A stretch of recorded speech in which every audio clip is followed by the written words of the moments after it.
नमस्कार शेतकरी मित्रांनो, मी ऋषिकेश शिरकर. कृषी वितृषी या युट्यूब चॅनलमध्ये आपले स्वागत. व्हिडिओ खूप इन्फॉर्मेटिव्ह असणार आहे, त्यामुळे व्हिडिओ शेवटपर्यंत बघा आणि व्हिडिओ कसा वाटला हे कमेंटमध्ये नक्की सांगा. तर शेतकरी मित्रांनो, तुम्ही जर माझ्या मागे पाहत असाल तर जी काही केळीची बाग आहे तर त्या बागेचं क्लिनिंग म्हणजे जे काही पानं वगैरे आहेत तर ते पानं काढण्याचं काम चालू आहे. तर शेतकरी मित्रांनो, ज्यावेळेस आपण केळीत काम करत असतो, केळीची पानं वगैरे काढत असतो, तर ही पानं काढत असताना कोणत्या प्रकारची पानं काढायची म्हणजे काही वाळून गेलेली पानं असतात, काही पिवळी पडलेली पानं असतात आणि काही हिरवी पानं असतात. तर याच्यापैकी कोणती पानं क्लिनिंगच्या टायमाला आपल्याला काढणं ते महत्त्वाचं असतं, तर ते आज आपण या व्हिडिओमधनं पाहणार आहे. शेतकरी मित्रांनो, ज्यावेळेस ह्या बागेची क्लिनिंग करत आहेत तर याच्यामध्ये जे काही शेतकरी आहेत तर ते या बागेची पानं काढत आहेत. तर याच्यामध्ये जे काही शेतकऱ्यांनी पानं काढलेली आहेत तर ते या ठिकाणी तुम्ही बघू शकता की ही दोन प्रकारची पानं या शेतकऱ्यांनी काढलेली आहेत.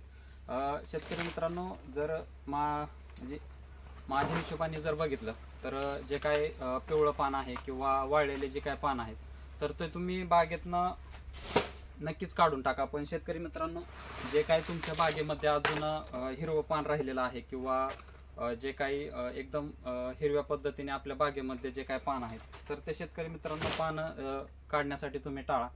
कारण शेतकरी मित्रांनो, ज्यावेळेस आपल्या बागेमध्ये जेवढी काय हिरवा पाला असतो तर तो आपल्यासाठी खूप महत्त्वाचा असतो, झाडांसाठी खूप महत्त्वाचा असतो. जे काही अन्न निर्मिती असते किंवा प्रकाश संश्लेषण जी काही प्रक्रिया असते तर ते पूर्णपणे पानाच्या मदतीने आपल्याला झालेली पाहायला मिळत असते. जेवढे तुमच्या बागेमध्ये हिरवी पानं असतील, झाडाची ग्रोथ चांगल्या पद्धतीने आपल्याला तिथे झालेली पाहायला मिळत असते. ज्यावेळेस सूर्यप्रकाश हा झाडांच्या पानांवरती पडत असतो, पानांच्या मदतीने आपल्याला तिथे अन्न निर्मिती झालेली पाहायला मिळत असते.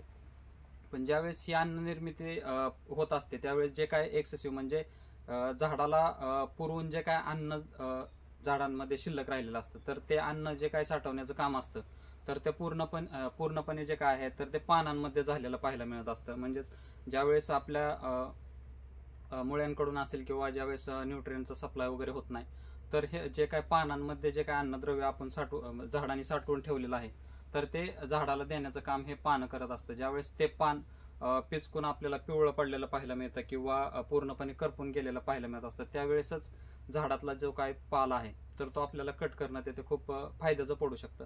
त्यामुळे शेतकरी मित्रांनो, ज्यावेळेस तुम्ही केळीमध्ये पाला कट करत असता किंवा बागेची क्लिनिंग करत असता त्यावेळेस शेतकरी मित्रांनो ही काळजी घ्यायची की झाडामधला जो काय हिरवा पाला आहे तर तो कट करणं आपल्याला ते टाळायचं आहे.